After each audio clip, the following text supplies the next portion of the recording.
Neil, thank you so much for joining us. It's a pleasure to be here. Thank you, Deborah. Neil is the Executive Director and Founder of the European Parliamentary Forum for Sexual and Reproductive Rights. Neil, what does that mean? So we're an organisation based in Brussels, and like many organisations based in Brussels, we're basically a European federation spanning all of Europe, and our members are cross-party parliamentary groups working on sexual and reproductive health and rights. So these are the members of parliament working across parties, working on family planning, contraception, abortion, gender-based violence, HPV prevention, these types of things. Can you explain how your job changed since the organisation pressure and rise of underground far right and Christian nationalists? And when I say Christian nationalist, I always caveat, this is not about Christianity. I'm actually now starting to work with churches who also don't want Christian nationalism. Christian nationalism is the misuse of doctrine to gain power and money.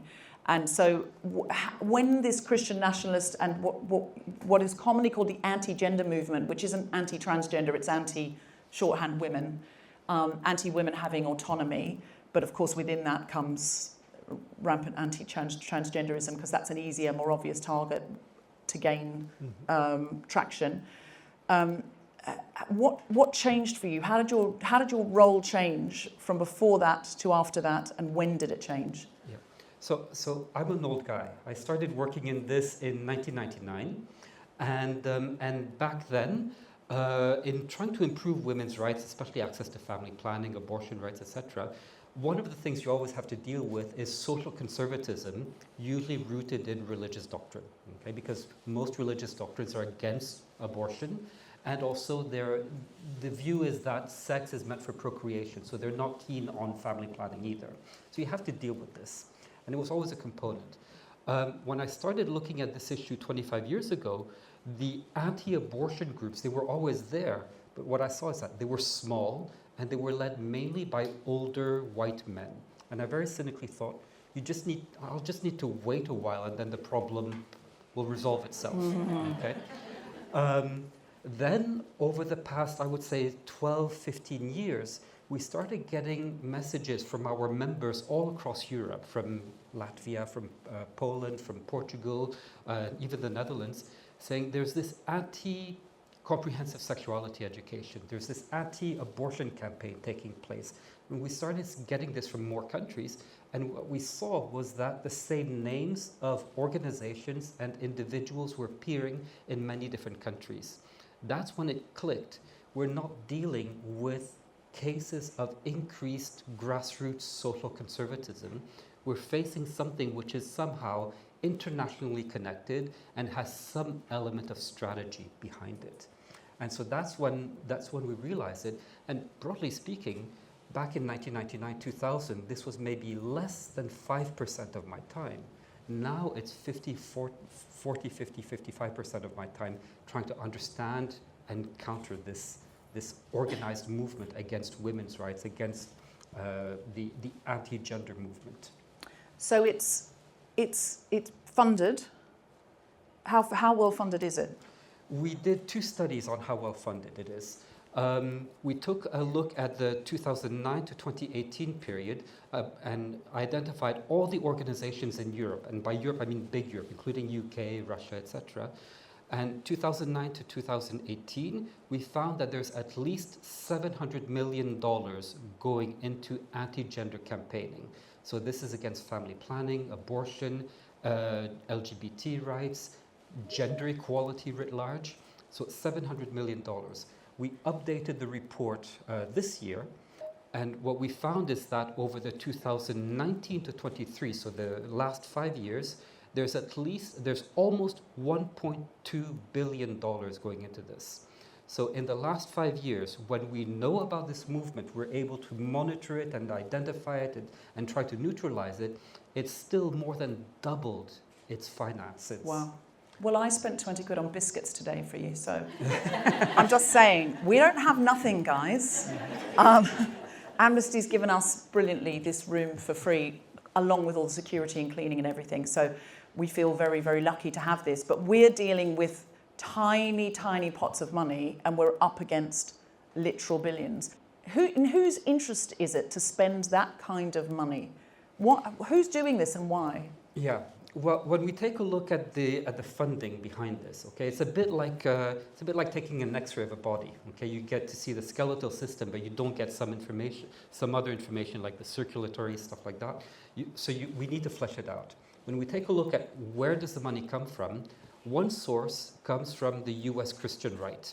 So the same organization, one called Alliance Defending Freedom, which brought the legal case overturning Roe versus Wade. This is the court case on abortion in the US. So that law firm that overturned Roe v. Wade has offices in London, in Brussels, in Geneva. They're one of the actors behind this. So why are they here? We can get into that.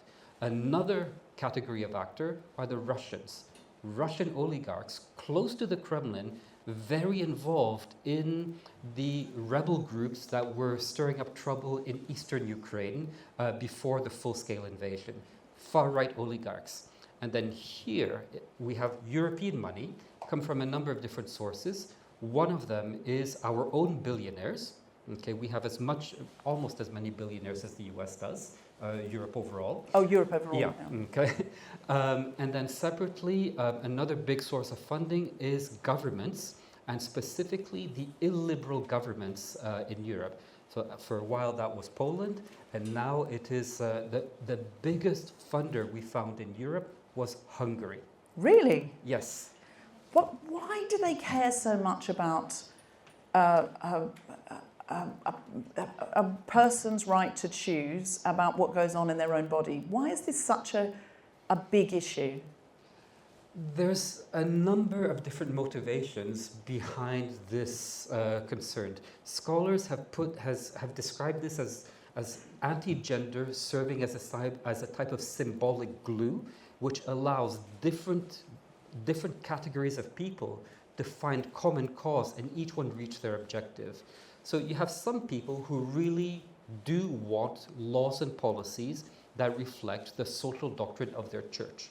Okay, they're there. So in a way, they're almost the most sincere ones. Okay, you have other ones who have taken gender as being part of their far-right nationalist ideology. Usually, and they always say it's very specific to their specific country, but it tends to be the same. Our men are strong and powerful and courageous, and our women are beautiful and make many babies. Okay, and so it's an instrumental use of gender. And then you have the hyper-libertarian economic right. Elon Musk, think of that. Where there, the idea is really shrinking the state down to the bare minimum and then privatizing the rest. And so therefore you cannot have a state which is empowered to protect human rights. Those should all be privatized. So you have these different competing scenarios or motivations which then get a certain amount of attention depending on what's available.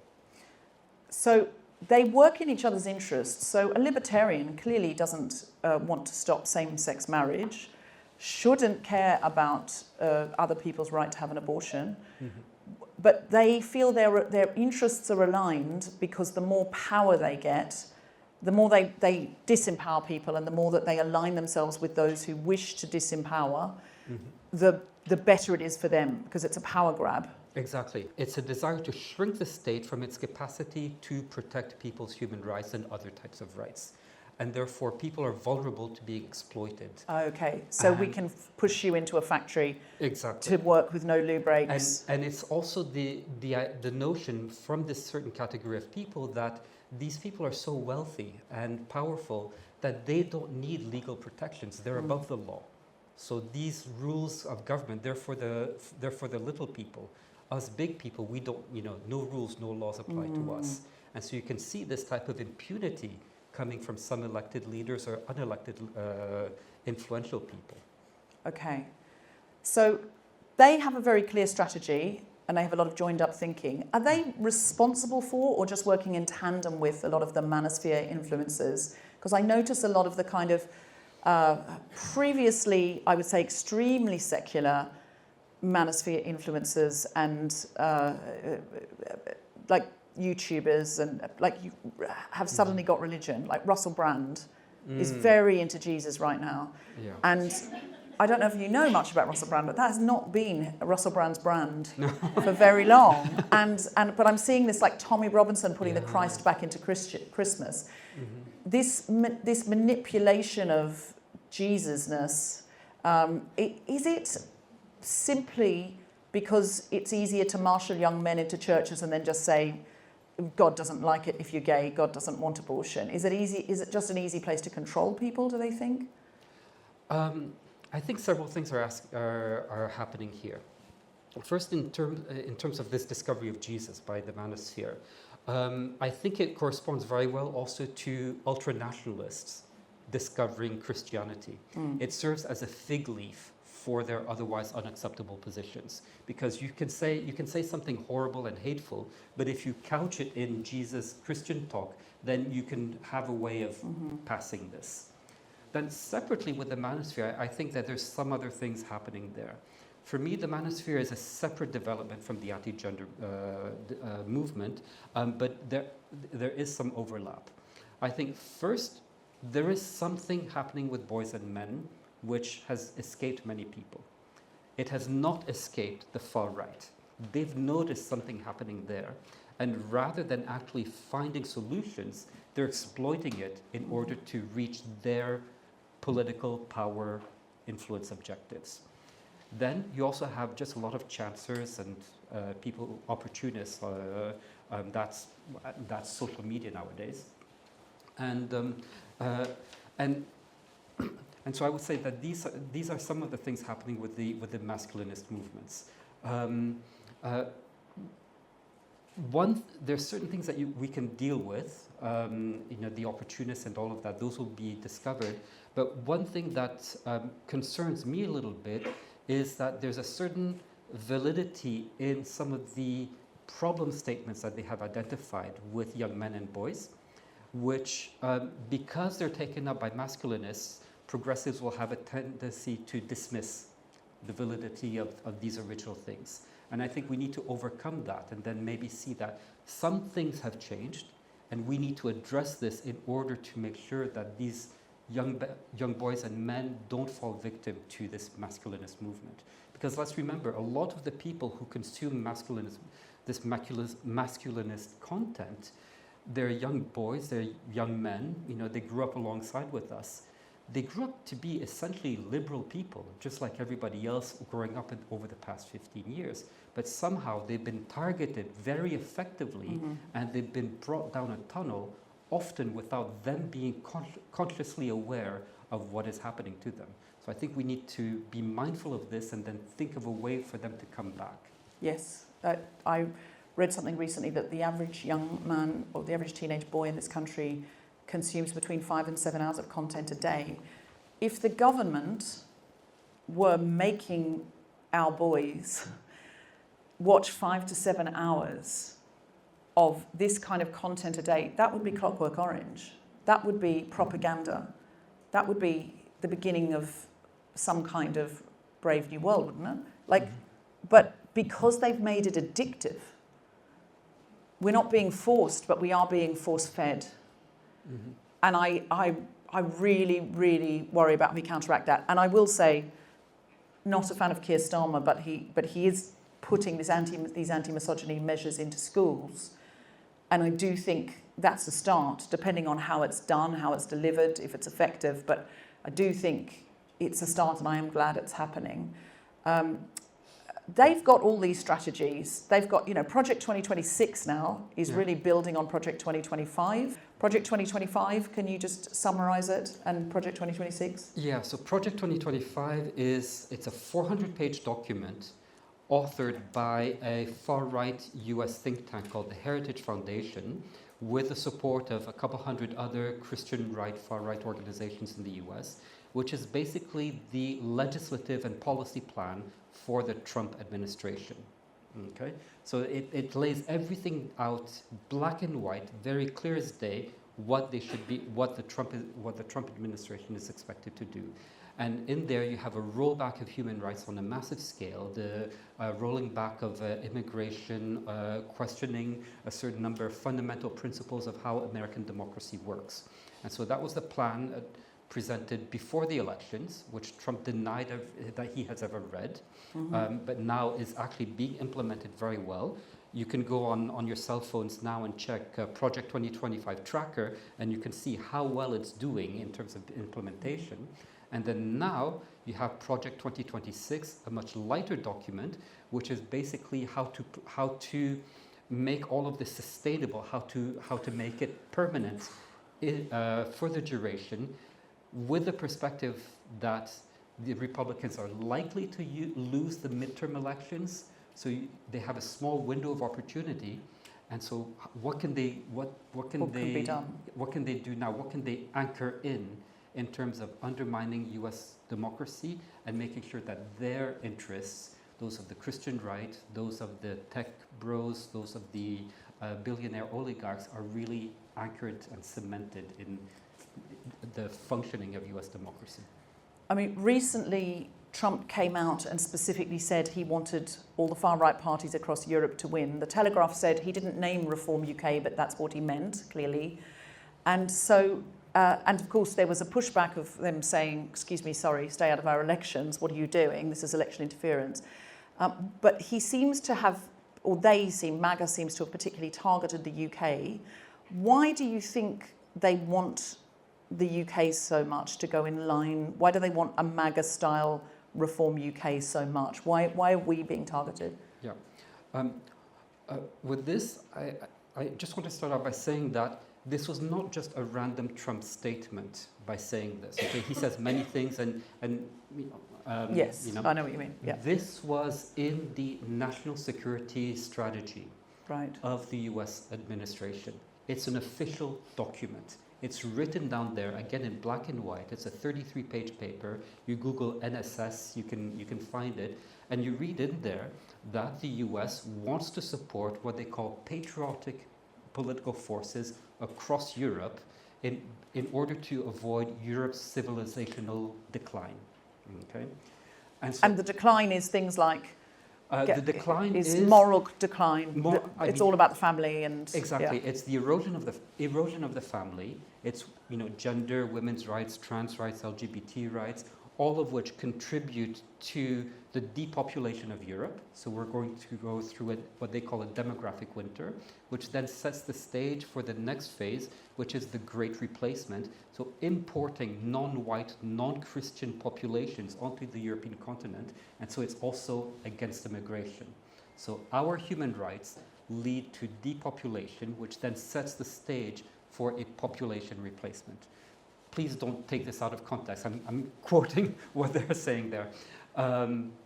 So this is what they're against, and you can see this being reflected in the United States. Okay, so basically the reason they want this is that this is a project to transform the United States from a liberal democracy, from the leading liberal democracy in the world, into something which is not a liberal democracy, an illiberal democracy, a guided democracy, or perhaps even a kleptocracy, depending on which angle you take. And they want to bring their friends with them because they know that Europe, the UK, and the European Union stand as the only two possible critiques and alternatives which could be palatable to an electorate. So they want to bring us down with them. The UK is the primary target for this, and with that, we should not see that the threats of suing the BBC and asking for billions, that's related to this. It's a project to weaken the very infrastructure of the country and to cow the decision makers and the leaders in this country to bow to American pressure. And then these patriotic forces in Europe that they want to support, who are they? Well, there's one political party, it's easy to identify, that's the Patriots for Europe. Third largest party in the European Parliament, led by the Hungarians. Another political party that has organized mega events, Make Europe Great Again, has been the European Conservatives and Reformists. That's the parties that the Tories first created 15, 20 years ago, naturally left, but now it's being led by Italy's Giorgia Meloni. And then you have the UK Reform, which goes to the same meetings and hangs out with the same people. And you can see this because there are international conferences that these guys organize. One of them is called CPAC, Conservative Political Action Committee. They've been meeting in Budapest since 2022. Another conference that they organize is National Conservatism Conference. J.D. Vance spoke at this, so did Nigel Farage, so did Suella Braverman. So they have their contacts there.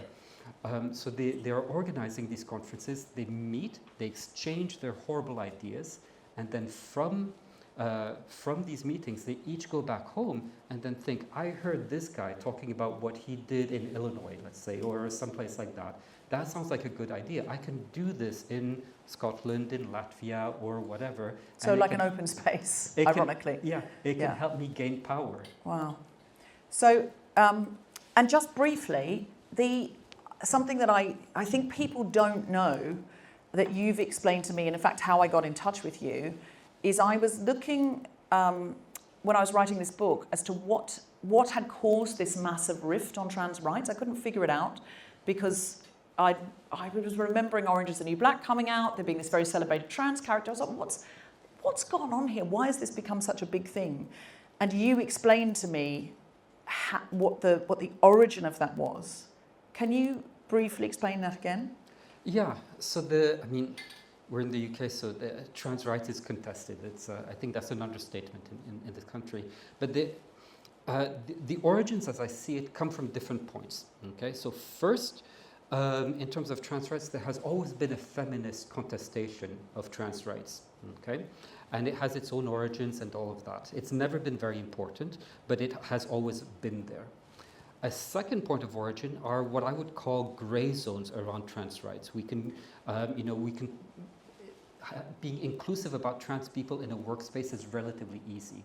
Talking about young people, talking about sports, then we get into gray zones which require more discussion, more understanding, more negotiation. And then you have a final part, which is the anti-gender organizations. They're the latest ones to come into this debate, and what they did was identify trans rights as a very useful wedge issue because it's largely not well understood by the population, so whoever gets to provide the first explanation sets the tone, okay? And they're very good at doing that. And then also it can serve as an opening into contesting other areas. So for them, trans rights is the result of gender ideology. Gender ideology didn't used to be associated with trans rights in any way. Now it largely is. And then from gender ideology, contesting trans rights and then stirring up trouble there, then you can also talk about sexuality education or abortion or other things like that. So it's the anti-gender that have really, they're the latest comer. They have a lot of money. I mean, the feminist groups have never had money, okay? Unfortunately, what we've seen is that some of the feminist groups, without realizing it, have adopted some of the talking points of the anti-gender, and so now we're in this situation where it looks like very few people can back down. They've gone so far, but that's the situation we're in. I remember you telling me about a conference that they held in response to equal marriage, that they felt like same-sex marriage was the UK and France having gone too far around that 2012-2013 mark. And they came and had a conference here, a secret conference, which we now have the minutes of, in which they said, if we come in with anti-abortion, no gay rights, we'll get laughed at as crackpots. What do feminists disagree on? Mm-hmm. And that's what they asked. And then they've pumped in masses and masses of money to stir it up. Most people don't know a trans person. But it's become this front page constant issue. And they've got into positions of influence and power because of making such of this issue that they have, like I think a canary in the coal mine, changed laws in this country, they've got in, I remember you saying to me, and correct me if I'm wrong, if I've misremembered this, that they don't really care about the trans issue. To them, all LGBTQ people are against God and nature. It doesn't matter to them. There's too few trans people to spend a lot of time or money on it. but it's a wedge issue. So now they've divided the feminist movement, they've divided the LGBTQ movement, and we are now pretty powerless because it's, well, what kind of feminist are you? Or are you a gay person that thinks trans rights step on your rights? And so we are fighting with each other, and that has worked. Because now they're working out, how do we change bathroom laws? They don't care about bathroom laws for trans people. Trans people just need somewhere to pee. They know that. There's never been an issue. There's never been a problem. But what they're doing is figuring out how to get in with the right people, change laws, and then influence those people on other things. And that's really fascinated me and also horrified me, of course. But that we can't fall for this division, and we do have to understand that there is a calculated effort. How much money do you reckon they've spent on anti-trans propaganda? Well, that's hard to say.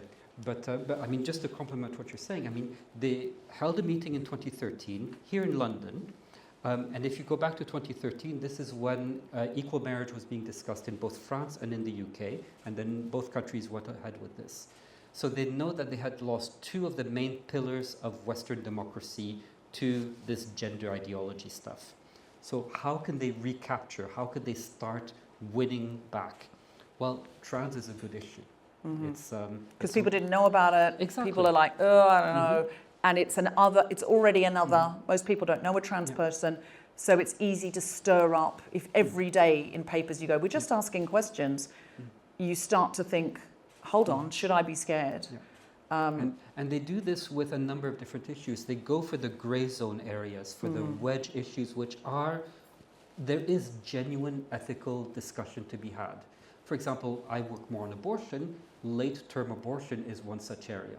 Okay, we need to recognize that. They go in with these wedge issues, and then from there, they problematize it, and then take you down this path. They take it down a path and a path, and it's strategic. They're not genuinely asking a question. They don't genuinely care about trans women or women in sport, cis women in sport. They don't care about that. They are attacking, they're dividing and attacking.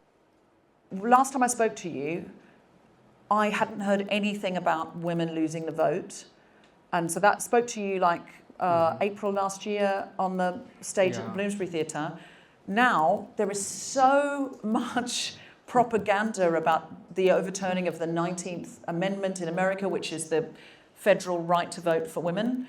In my lifetime, I have never, in any country I've lived in, or I think visited, ever heard anybody question women having the vote.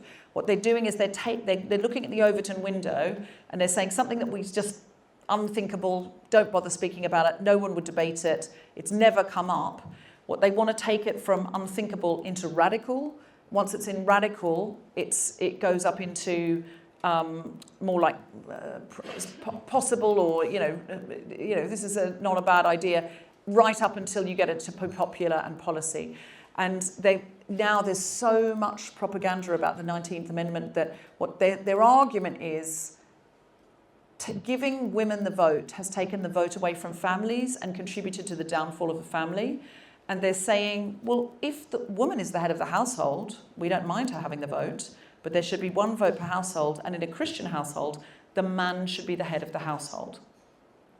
And so that is the argument. Now, this is an absolute radical fringe, far-right Christian nationalist idea, but it's been discussed on CNN in prime time now. And more and more people are saying it.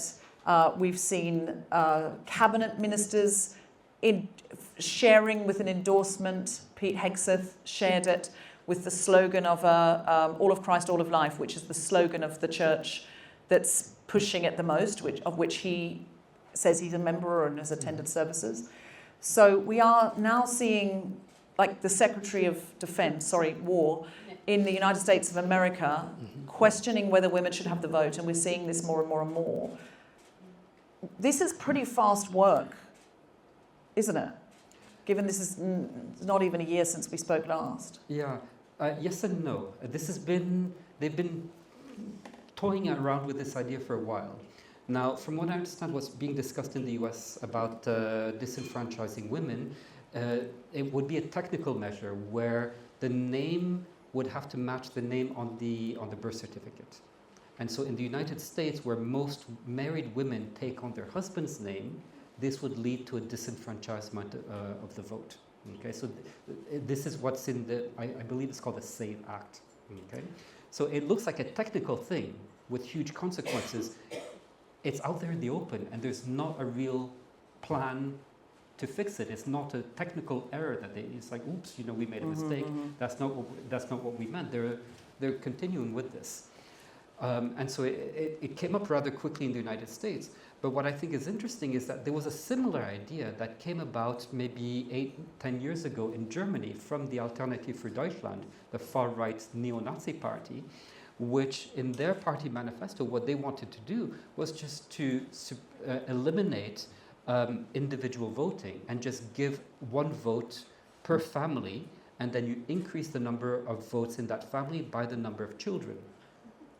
Wow. And so it's so it encourages you to have children. Yeah, and so it's who would cast the family votes for the family and all the children?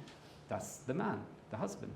And so it's an idea like this that's been circulating for a little while, and again, at these different international conferences, they exchange these ideas, and then when the moment is right, different actors from different countries will try to introduce it, either overtly in a party manifesto or through stealth, like what we're seeing in the United States, although it's not very stealthy by now.